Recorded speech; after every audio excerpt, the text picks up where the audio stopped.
Ada berita yang menurut gua agak tolol belakangan ini. Net worth Jensen Huang, CEO-nya Nvidia, itu bisa beli Intel. Ayo, ada yang nyangka nggak? CEO-nya aja sebuah GPU gaming bisa sekaya itu. Nvidia aja sekarang untuk tech company jadi nomor 2 yang punya market cap paling gede. Tepatnya itu nomor 2 setelah Apple. Tonton video ini sampai habis karena di sini kita akan bahas awal mula Nvidia didirikan di segmen jejak digital. Nama segmennya ini baru kepikiran aja di gua. Cuman nama segmen yang tepat untuk konten-konten seperti ini mungkin kita butuh masukan lah dari kalian. Mungkin kalian bisa komen di kolom komentar biar kita tuh punya referensi untuk nama segmennya. Langsung aja kita bahas soal Nvidia.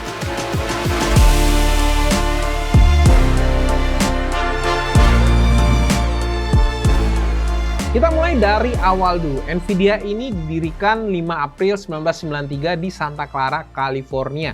Dan Nvidia ini diawali dengan modal yang nggak gitu gede-gede banget, yaitu $40.000. Sebelum para pendiri perusahaan Nvidia menemukan nama yang tepat, mereka tuh menamai semua filenya itu dengan singkatan NV. Next version, bukan iri ya. Yang berarti itu versi berikutnya. Setelah mencari kata yang dimulai dari singkatan NV, karena mereka udah suka juga dengan kata-kata NV ini, mereka ketemu kata lain Invidia, yang berarti kecemburuan. Nah ini beneran NV bahasa Inggris ya. Kecemburuan. Terus dicoret aja I depannya, jadilah Nvidia sampai saat ini. Nvidia didirikan oleh 3 insinyur, yaitu Jensen Huang, mantan direktur LSI, Logic dan desainer mikroprosesor AMD, Chris Malachowski, mantan engineer Sun Microsystems, dan Curtis Prim, mantan senior staff engineer dan graphic chip designer di IBM dan Sun Microsystems. Ketiga orang ini bergabung dan berharap dapat menghasilkan teknologi GPU yang keren untuk memenuhi permintaan para gamer dan content creator. Jensen Huang lahir pada tanggal 17 Februari 1963 di Tainan, di negara Taiwan. Dia dan keluarganya ini pindah ke Amerika pada usia 9 tahun. Pertama ke Oneida, Kentucky, dan kemudian pindah ke Oregon. Jensen Huang memperoleh gelar sarjana teknik elektro dari Oregon State University pada tahun 1984 dan gelar master dalam bidang yang sama dari Stanford University pada tahun 1992. Kalau untuk Chris Malachowski adalah teknisi Sun Microsystems. Di restoran Dennis, dia ini bertemu dengan Jensen Huang dan Curtis Prim untuk membahas teknologi baru dan komputasi berbasis grafis. Malachowski ini sebenarnya belajar banyak tentang teknologi komputasi dari pengalamannya di Sun Microsystems. Yang kemudian ilmu yang didapatkan ini digunakanlah untuk mendirikan Nvidia. Sedangkan Prem juga bekerja sebagai teknisi di Sun Microsystems. Dia nih membantu mendirikan Nvidia bersama Jensen Huang dan Chris Malachowski. Pengalaman Prem di Sun Microsystems memberikan pengetahuan yang relevan tentang teknologi grafis yang kemudian dia gunakan untuk mendirikan Nvidia. Chip grafis Nvidia pertama, NV1, dirilis pada tahun 1995. Meskipun tidak sesukses di pasar karena tidak sesuai dengan standar GPU saat itu, produk ini menjadi titik awal bagi Nvidia untuk mengembangkan teknologi GPU lebih baik lagi. Pada tahun 1999, Nvidia merilis GeForce 256 yang merupakan GPU pertama di dunia yang membawa konsep pemrosesan grafis yang lebih canggih.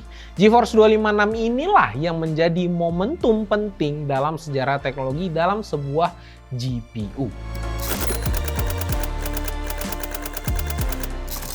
Nvidia terus berkembang dengan meluncurkan berbagai produk GPU yang makin canggih setelah peluncuran GeForce 256. Selain berkonsentrasi pada pasar VGA card untuk consumer, perusahaan ini juga mengembangkan ke berbagai bidang seperti server, kecerdasan buatan atau artificial intelligence, mobil otonom, dan komputasi dengan performa yang tinggi. Diversifikasi inilah yang membantu Nvidia bertahan dan berkembang pesat di pasar teknologi yang terus berubah kayak sekarang. Pada awal mereka membuka perusahaan mereka ke publik, Nvidia menetapkan harga $12 per saham saat IPO pada 22 Januari 1999. Meskipun awalnya saham Nvidia tidak menunjukkan peningkatan yang signifikan, tapi perusahaan ini telah menunjukkan potensi besar dalam industri GPU dan komputasi yang sangat-sangat cepat. Walaupun terlihat menjanjikan, harga saham Nvidia juga sempat turun loh di bawah harga IPO pada awal tahun 1999. Tetapi ini nggak lama dan terus berkembang pesat di tahun-tahun berikutnya.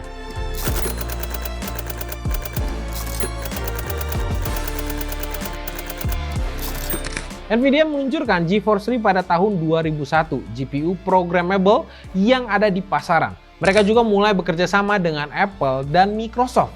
Pada tahun 2022, mereka membeli Xluna untuk mengembangkan program rendering. Pada tahun 2004, mereka bekerja sama lagi dengan Sony untuk mengembangkan GPU RXX untuk konsol PlayStation 3. Nah, setelah beberapa ekspansi mereka yang cukup agresif pada masanya, Nvidia tuh mengalami pertumbuhan signifikan sejak tahun 2000. Perusahaan ini juga melakukan split saham 2:1 pada tahun 2000, meningkatkan jumlah saham dari 100 menjadi 200. Harga saham mereka saat itu ada di sekitar $71,25, sehingga nilai investasi awal ada di angka 1.969, meningkat 623% menjadi $14.250.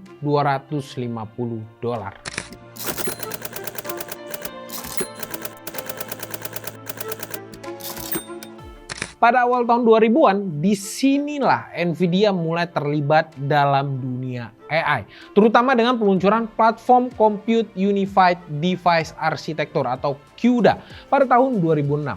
CUDA ini termasuk ke dalam faktor penting untuk kemajuan besar dalam teknologi GPU yang memungkinkan komputasi paralel dengan GPU. Ini sangat membantu dalam mempercepat pelatihan dan inferensi model AI dengan produk seperti Tegra 3 yang merupakan sistem on-chip pertama dengan CPU quad-core untuk ponsel. Lagi-lagi, karena pertumbuhan bisnis yang diterima banget oleh publik, Nvidia terus membagi saham di tahun-tahun berikutnya. Kalau pada tahun 2001 dengan 2:1, tahun 2006 2:1 juga, pada tahun 2007 dengan skema 3:2. Hal inilah yang meningkatkan nilai investasi awal.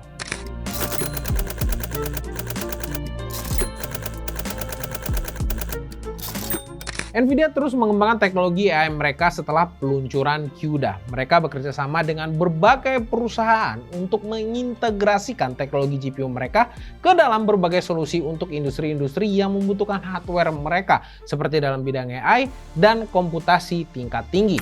Hingga pada tahun 2016, seri GeForce 10 dirilis, yang menggunakan arsitektur Pascal baru. Pada tahun 2017 juga dirilis seri Titan V dan Quadro GP100 yang meningkatkan kinerja komputasi AI dan blockchain. Selain itu, Nvidia juga bekerja sama dengan perusahaan besar seperti Toyota dan Baidu untuk mengembangkan teknologi AI. Misalnya, Nvidia mengumumkan kolaborasi dengan Toyota untuk menggunakan platform AI Drive PX dalam pengembangan mobil otonom pada tahun 2017. Pada tahun 2020, Nvidia terus mendukung pengembangan AI, terutama setelah kemajuan teknologi seperti deep learning, machine learning. GPU Nvidia digunakan secara luas dan banyak banget dalam pelatihan model AI, termasuk perusahaan besar seperti OpenAI dan ChatGPT yang seperti kita tahu. Selain itu, saat ini saham Nvidia tuh mengalami pertumbuhan eksplosif. Permintaan AI dan cryptocurrency yang meningkat membuat Nvidia meningkat 92% pada tahun 2017. Pertumbuhan terakhir split saham Nvidia 4:1 pada tahun 2021 dan 10:1 pada tahun 2024. Hal ini membuktikan bahwa Nvidia telah berkembang dari perusahaan grafis ke pemimpin dalam teknologi AI melalui berbagai inovasi teknologi yang telah membawa mereka ke posisi nomor 1 di dunia. Sampai market cap mereka aja di bidang tech itu nomor 2 loh. Bentar lagi bisa nyalip Apple dan menjadi nomor 1 di industri teknologi. Namun di balik posisinya sebagai perusahaan teknologi AI terbaik di dunia saat ini yang awalnya GPU gaming terbaik, terdapat berbagai list jatuh bangun Nvidia yang sempat kita recap bahkan hampir membuat mereka bangkrut.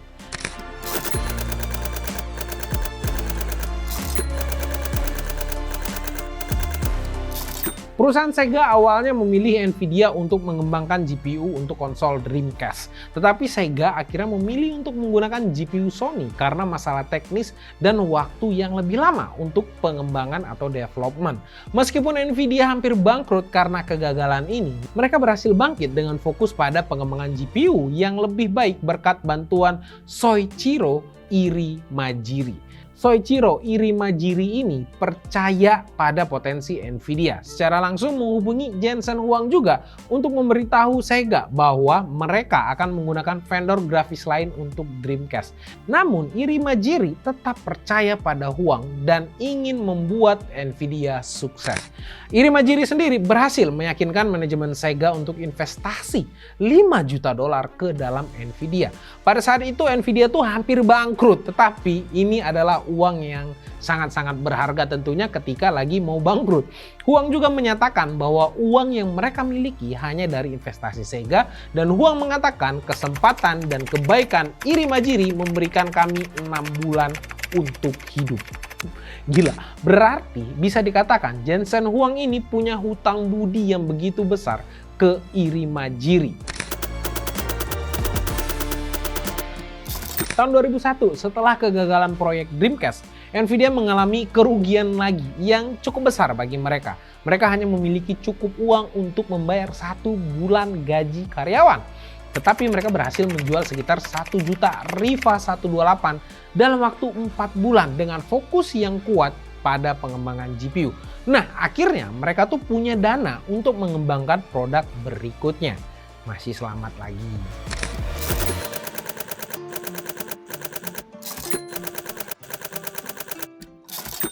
Nvidia berada dalam konflik chip dengan AMD atau namanya ATI yang sekarang dikenal dengan Radeon di pasar GPU. Mereka tetap kompetitif dan bahkan menjadi pemimpin di industri grafis dan AI berkat kemajuan teknologi seperti CUDA dan pengembangan GPU yang lebih baik.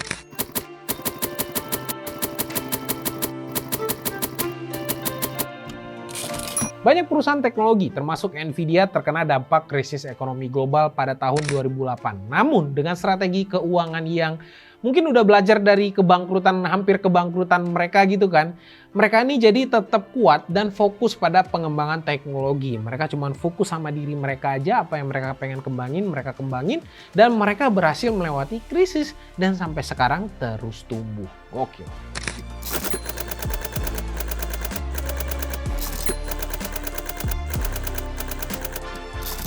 Ekspor Nvidia ke Cina dipengaruhi oleh perang dagang AS-Cina. Tapi yang namanya hidup pasti selalu ada masalah, tapi mereka tetap kompetitif dan terus berkembang melalui strategi adaptasi kemauan pasar seperti apa. Dan untuk urusan perang dagang AS-Cina ini sendiri, gak cuman Nvidia aja yang kena. Perusahaan di industri tech banyak yang kena. Yang paling parah contohnya ada Huawei yang sempat di-ban oleh USA. Tapi dengan semua support partner dan konsumen Nvidia sendiri, mereka berhasil bangkit dan terus tumbuh menjadi salah satu perusahaan teknologi terbesar di dunia meskipun telah mengalami beberapa masalah dan kesulitan. Mungkin kita ngeliatnya sekarang mereka ada di top 2. Cuman kan ada sakit atau ada tangisan yang banyak banget mungkin dari karyawan maupun dari sisi manajemennya, bahkan CEO-nya mungkin kan. Tapi walaupun Nvidia telah menghadapi sejarah jatuh dan bangun yang cukup panjang, ada beberapa strategi khusus yang menjadi kunci perusahaan ini selalu mampu bangkit di dalam berbagai badai. Dari hasil research kita, harusnya ini bisa menjadi pembelajaran buat kita semua yang nonton video ini sampai habis. Kalau suka, jangan lupa share juga video ini. Nvidia secara konsisten menghasilkan inovasi teknologi seperti arsitektur GPU khusus AI, seperti Nvidia Ampere dan sebelumnya Nvidia Turing, yang memberikan keunggulan kompetitif dalam kinerja AI dan efisiensi daya. Teknologi Nvidia seperti platform CUDA dan TensorRT juga telah membantu perkembangan aplikasi AI yang lebih kompleks. Inilah yang memungkinkan mereka untuk tetap bersaing dalam industri AI dan bisa dibilang untuk sekarang belum ada lawan. Nvidia telah mengembangkan hardware untuk pemrosesan AI dengan cepat yang didukung oleh CUDA. yang dapat meningkatkan kinerja sambil mengurangi penggunaan energi. Migrasi CPU ke GPU inilah yang dapat meningkatkan kecepatan pengolahan hingga 66 kali lipat dan menghemat banyak tenaga listrik, tapi tetap punya performa yang sangat kenceng. CEO Jensen Huang juga sudah declare atau mengumumkan atau pede banget lah mereka. Dia optimis tentang masa depan Nvidia. Menurutnya, kekuatan yang utama Nvidia dalam AI dan teknologi GPU akan terus berkembang ke depannya. Huang sendiri berpendapat bahwa strategi kemitraan dan inovasi produk menunjukkan bahwa perusahaan siap untuk to the moon. Nvidia sendiri sebenarnya sedang menghadapi resiko antitrust dari Departemen Kehakiman AS dan Komisi Perdagangan Federal dan sudah mulai penyelidikan dengan dugaan praktik monopoli. Alasan sebenarnya simple karena nggak ada kompetitor yang seimbang dan pasar didominasi oleh Nvidia sendiri. Dan inilah yang membuat kekhawatiran atas penyalahgunaan untuk menekan harga, membatasi persaingan, dan banyak lainnya yang bisa dibuat-buat sendiri oleh yang udah gede banget. Nah, jika dinyatakan bersalah, inilah yang bahaya karena bisa didenda dengan sangat besar. Pembatasan aktivitas bisnis kayak dilarang akuisisi perusahaan lain atau melepaskan aset. Atau parahnya, Hakim AS dan Komisi Perdagangan Federal itu bisa memaksa untuk merubah praktek bisnis mereka menjadi lebih adil. Tapi untuk sekarang yang terlihat Nvidia tuh tetap optimis saja dan terus berkonsentrasi pada pengembangan teknologi baru untuk memenuhi kebutuhan pasar AI yang terus berkembang. Oleh karena itu untuk mengatasi kencangnya angin, ya namanya juga kan semakin ke atas, angin semakin kencang kan. Nvidia tuh berfokus kepada inovasi teknologi. Jadi membuka sebanyak mungkin dukungan untuk ekosistem AI. Memperbaiki strategi pasar global mereka, melakukan pengembangan energi yang lebih efisien lagi, menunjukkan optimisme dari Jensen Huang sendiri sebagai CEO Nvidia, dan menghadapi resiko antitrust ini. Ya semoga lah nanti biar mengurangi resiko antitrust ini mungkin ada kompetitor lain yang tiba-tiba jeder gitu kan. Performa sama efisiensi mirip-mirip sama kayak Nvidia gitu kan dengan harga yang lebih murah mungkin.